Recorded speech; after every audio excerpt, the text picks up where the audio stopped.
Welcome to the Scottish Rite Freemasonry channel. I'm Maynard Edwards, 33rd degree, along with a man who really needs no introduction, St. Nicholas himself, Chris Kringle. Santa, welcome to the House of the Temple. Appreciate you joining us here. We're in the Grand Commander's office. It's enjoying the fire. Thank you, my brother. I'm very familiar with this chimney in the temple. I've been down it a few times myself. So do I call you Chris? Do I call you Nick? What works Chris best? is fine. And Chris is even more appropriate because this is actually not Santa Claus. The real Santa Claus couldn't be here. Obviously very busy this time of year. But this brother, worshipful brother, works for Santa. And this is worshipful brother Chris Ricci. He's the worshipful master of Mount Ararat Lodge number 44, which is my mother lodge. Shout out to all the guys in Bel Air. He was kind enough to come down here and be in uniform and talk a little bit about Santa Claus and Freemasonry. Now, let's start a little bit at the beginning because I saw you do a presentation a couple of weeks ago about St. Nicholas. So let's start with the historic first, and then we can go into the, let's say, the legend later on. Tell me about St. Nicholas himself. Sure. So St. Nicholas was a real man. He lived in what's now known as Turkey. He was born to very wealthy parents, but unfortunately orphaned at a very early age. And he was left their fortune. And he spent the rest of his life giving that fortune away. And while he was doing that, he was a very devoted Christian. And he wound up becoming a bishop of Myra. He is attributed with doing several miracles, both within his lifetime and even after he has passed. Most notably is when there was, the legend is there's these three daughters of a poor man, and he can't afford a dowry for their wedding. And he is upset, they're all upset. He feels he has no choice but to sell his daughters into slavery.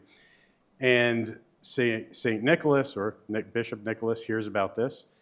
And through the cover of darkness, he goes to that house and he throws a sack full of gold in through the window.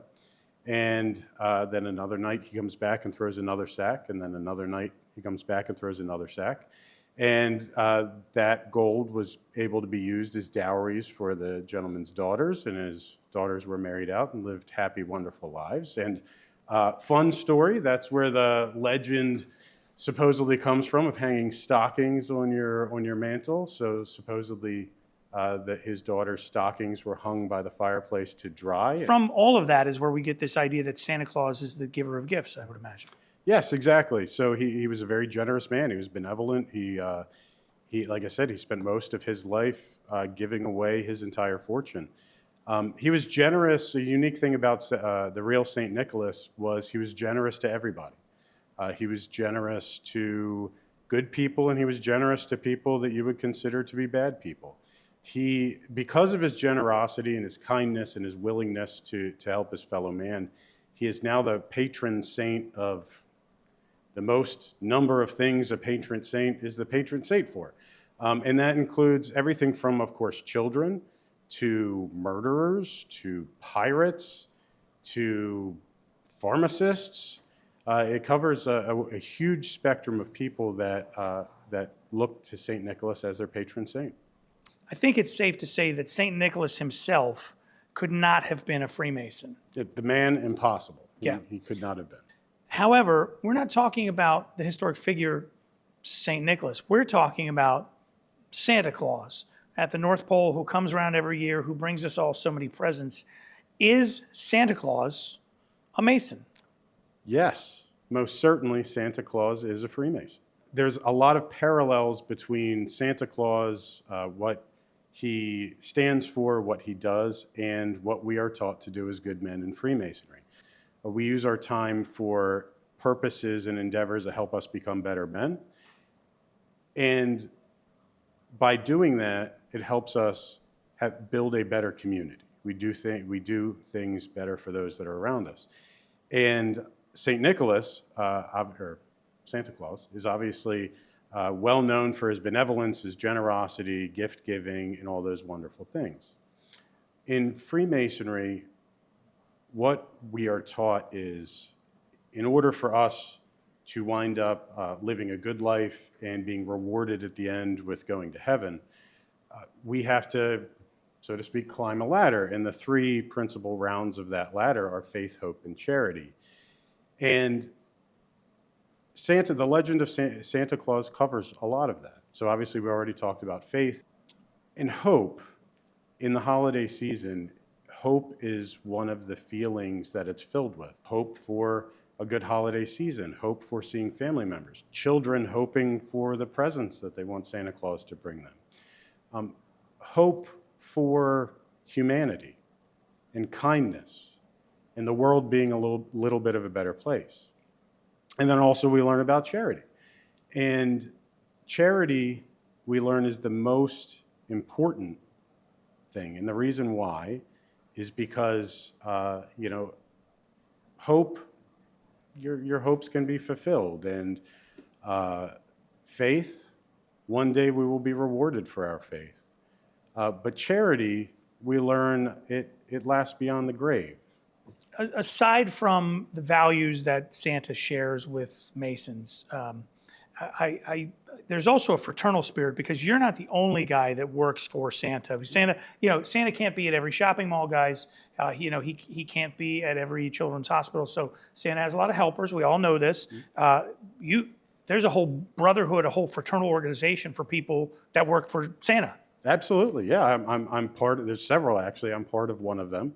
And for fun, I actually polled that community to find out if any other brothers in red are also brothers of the lodge. And not surprisingly, there are many Freemasons who spend their time doing their good Masonic work by portraying Santa Claus. And they get to practice the tenets of our profession and deliver the good that our fraternity teaches us to do by using Santa Claus as the vessel to do it. And frankly, I think that's something very beautiful. So what called to you to go to work for Santa and go and represent him out in the world? So Christmas has always been a very special time for me. And it dates back to when I was young and I had some health challenges, and there was, of course, medical bills associated with that. And my parents sat me and my sister down one year, and they said, we're not going to be able to afford to have a good Christmas this year. And they were just kind of prepping us for that. And I have no idea who it was, but somebody called my father and asked if he was going to be home during a certain time, and said he had a gift for the family. And the guy that we've never met before or seen showed up to the house, and he handed my dad an envelope, and it had gift cards, and we were able to have a Christmas together. And while Christmas, obviously gift giving and purchasing things and all that is part of the backbone of Christmas, but it's not the real spirit of Christmas. And it wasn't the fact that I got toys or I got to have a quote unquote traditional Christmas. It was the fact that this person that I had never ever met before went out of their way to do something incredibly meaningful for me and my family. And so that resonated me, and it stuck with me my whole life. And as I grew older, I've always had facial hair. I've always been a man of larger carriage. And eventually, I moved in my mind from celebrating Christmas to wanting to be a part of that celebration for other people. Lodges that don't take advantage of the holiday season to engage their community, I think, are really missing the boat. And our lodge over the last few years, and lodges in our neighborhood have in our area of the world have started doing more and more for Christmas. So just mention briefly what our lodge does and why it's important to take advantage of that season for Masons to engage with their communities. Yeah, absolutely. So it is a prime opportunity to engage with the communities, for a lot of reasons, but largely many people celebrate Christmas, and even those that don't celebrate Christmas are still celebrating holidays around that time, and they're getting into the festive spirit. But at our lodge at Mount Ararat, we have an amazing tradition for the holidays. So we decorate our lodge building in 50,000 lights. 50,000. We have 50,000 Christmas lights that we put on the building. It is spectacular. We have a official lodge lighting event, and we coincide it with the local parade that goes through the community and the local tree lighting that they do in the town.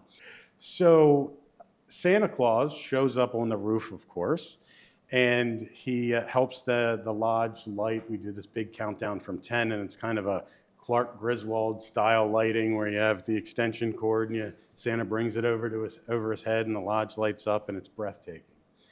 And then Santa retires down into the lodge room, and he sits in the master's chair in the east, and all of the children get to come in. There's normally a very long line to see Santa. And they sit with him, they tell him all their Christmas wishes. The families can take as many pictures as they want. And then kind of my favorite part of it is they leave Santa, and then they go to the west where the senior warden would sit, and they get to go to Santa's big pile of toys. And by big pile of toys, it means a huge pile of toys. And every child gets to pick out whatever toy they want, and they get to take it home with them free of charge. And not only is this like a goodwill thing for the community, and it's something very nice to do, but it's also a charitable endeavor, because there are families in our communities that, I mean, I know from personal experience, that may not be able to provide a Christmas for their children. And it can be embarrassing, it can be very painful, but our lodge provides not only an opportunity for their children to receive Christmas presents, but an opportunity for them to have an entire Christmas experience and be able to meet Santa Claus and be with him.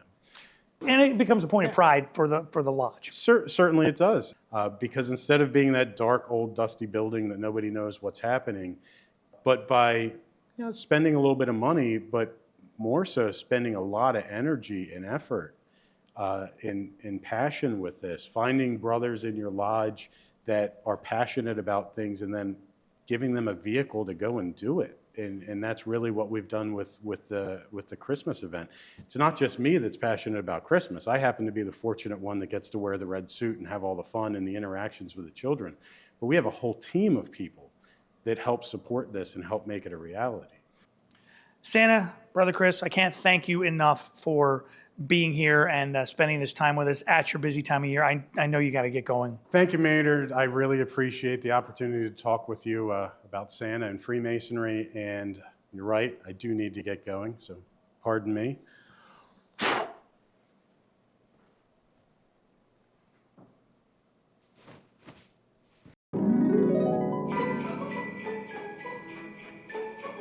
Maybe he is the real Santa.